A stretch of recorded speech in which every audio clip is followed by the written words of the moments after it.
Sircilla municipal పరిధిలోని రగుడు కుడివైపు బైపాస్లో central lighting వెలుగులో అందుబాటులోకి తీసుకువచ్చామని కలెక్టర్ సందీప్ కుమార్ ఝా తెలిపారు.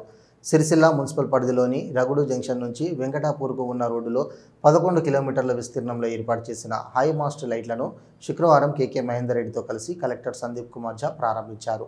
ఈ సందర్భంగా కలెక్టర్ మాట్లాడారు. సిరిసిల్ల మున్సిపల్ పరిధిలోని రగుడు జంక్షన్ నుంచి వెంకటాపూర్కు ఉన్న రోడ్డులో రగుడు, చంద్రంపేట, చిన్న బోనాల, పెద్ద బోనాల, పెద్దూరు వరకు సెంట్రల్ లైటింగ్ పనులు పూర్తి చేశారు.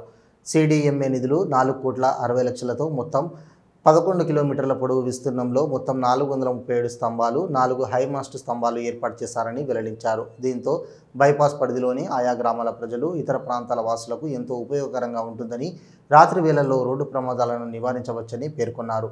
పనులు త్వరితగతిన పూర్తి చేసిన అధికారులను కలెక్టర్ అభినందించారు.